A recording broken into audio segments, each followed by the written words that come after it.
আসসালামু আলাইকুম, ওয়েলকাম করছি হজরত শাহজালাল ইন্টারন্যাশনাল এয়ারপোর্ট ঢাকা থেকে। এবারের ডেস্টিনেশন বিশ্বের সর্ববৃহৎ উৎপাদনকারী দেশ চায়না। আজ যাচ্ছি চায়না গুয়াংজুতে।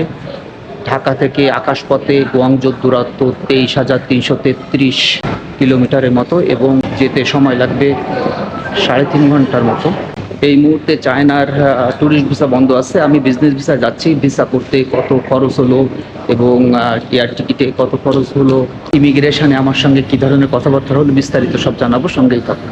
ভিউয়ার্স, মাত্র 47 বছর আগে যে দেশটি ছিল কৃষি নির্ভর, গরিব কৃষকদের দেশ, আজ পৃথিবীর বুকে মাথা উঁচু করে দাঁড়িয়েছে, স্থান করে নিয়েছে সবার শীর্ষে। এশিয়া মহাদেশের সবথেকে বড় দেশ রাশিয়ার পরেই বৃহত্তম দেশ চীন। চীনের সাংবিধানিক নাম হলো গণপ্রজাতন্ত্রী অফ চীন, অথবা সংক্ষেপে গণচীন নামে পরিচিত।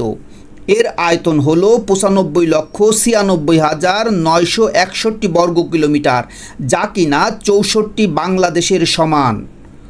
2025 সালের তথ্য অনুসারে চীনের জনসংখ্যা 141,60,96,94 জন। আজ আপনাকে নিয়ে রওনা হয়েছি চীনের উদ্দেশ্যে। আপনি প্রথমবার চীনে আসলে বাংলাদেশ এয়ারপোর্টে আপনাকে নানাবিধ প্রশ্ন করা হবে। আপনি কেন যেতে চাচ্ছেন, কতদিন থাকবেন, রিটার্ন এয়ার টিকিট দেখান, হোটেল বুকিং দেখান। প্রশ্নগুলো ঠিকঠাক মতো অ্যান্সার করবেন এবং সব ডকুমেন্টগুলো আপনার সঙ্গে রাখবেন। আপনি যদি চাকরিজীবী হন, অবশ্যই আপনাকে অফিসের এনওসি সঙ্গে রাখতে হবে। আর যদি বিজনেসম্যান হন, তাহলে ট্রেড লাইসেন্স এবং bank statement, bank balance minimum 5 লক্ষ টাকা রাখা জরুরি। ভিউয়ার্স, এই মুহূর্তে ট্যুরিস্ট ভিসায় ঝামেলা হচ্ছে, এই কারণে আমি বিজনেস ভিসা নিয়ে ট্রাভেল করছি। যদিও আমার এটা বিজনেসের উদ্দেশ্য নয়। আমি চায়না থেকে একটা কোম্পানির ইনভাইটেশন লেটার কালেক্ট করেছি, যেটা আমার সঙ্গে আছে।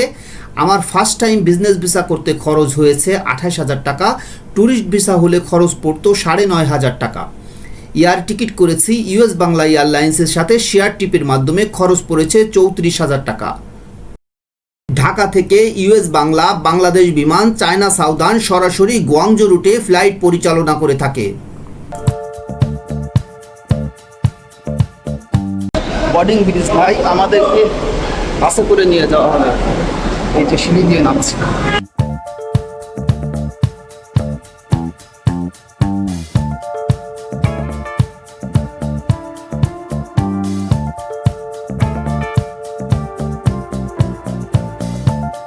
টেক অফের প্রস্তুতি শেষ হলো। এখনই ইউএস বাংলার বোয়িং 737-800 আমাদেরকে নিয়ে ঢাকার আকাশে ডানা মেলবে গুয়াংজুর উদ্দেশ্যে।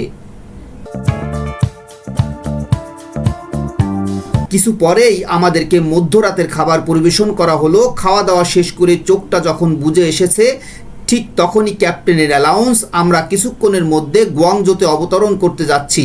খুব তাড়াতাড়ি গুয়াংজুর জমিন দৃশ্যমান হতে শুরু করেছে। ঘড়ির কাঁটায় যখন 3:50, তখন আমরা গুয়াংজুর জমিন স্পর্শ করেছি। সঙ্গে থাকুন, ইমিগ্রেশন শেষ করে আবারও আসছি।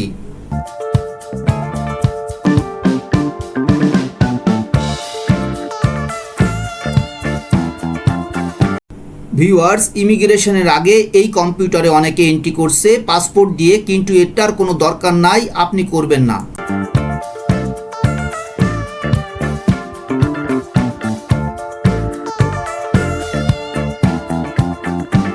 ভিউয়ার্স, একটা কথা আপনাকে জানিয়ে রাখি, প্লেন থেকে আপনাকে একটা এম্বার্গেশন কার্ড দেওয়া হবে, যেটা প্লেনে বসে ফিল আপ করতে হবে। এটা নিখুঁতভাবে ফিল আপ করবেন এবং ওটা ইমিগ্রেশনে রেখে দিবে। ইমিগ্রেশনে আমার কাছে কনফার্ম হোটেল বুকিং এবং রিটার্ন এয়ার টিকিট দেখতে চাওয়া হয়েছে এবং আমি কেন এসেছি এটা জিজ্ঞেস করা হয়েছে। আমি বলেছি ক্যান্টন ফেয়ারে যাব এবং লোকাল মার্কেট ভিজিট করব এবং একটি ফ্যাক্টরিও ভিজিট করব। আমাকে আর কিছু জিজ্ঞেস করে নাই। ভিউয়ার্স, এখানকার ট্যাক্সি ড্রাইভাররা ইংলিশ বোঝে না, তাই আপনি হোটেল বুকিংটি দেখালে আপনাকে ওরা হোটেলেই নিয়ে যাবে, কারণ প্রতিটি হোটেল বুকিংয়েই চাইনিজ লেখা থাকে এবং ভাড়া পড়বে 150 RMB। ভিউয়ার্স, আমি যেহেতু একজন সার্ভিস হোল্ডার, তাই সব ব্লগারদের মতো প্রতিনিয়ত ভিডিও আপলোড করা সম্ভব নয়, কিন্তু অথেন্টিক ইনফরমেশনগুলো শেয়ার করে আপনার ভালোবাসা নিয়ে আপনার পাশে থাকতে চাই। পরবর্তী ভিডিওয় আমি মাত্র 2,000 টাকায় গুয়াংজুতে যে হোটেল বুকিং করেছি সেটা দেখাবো। এখন যাচ্ছি কিন্তু যাচ্ছি না, আবারও ফিরে আসছি নতুন ভিডিও নিয়ে। অবশেষে আপনার সুস্বাস্থ্য ও সুন্দর জীবন কামনা করে এই ভিডিও এখানেই শেষ করছি। ভালো থেকেন, সুস্থ থেকেন, আল্লাহ হাফেজ।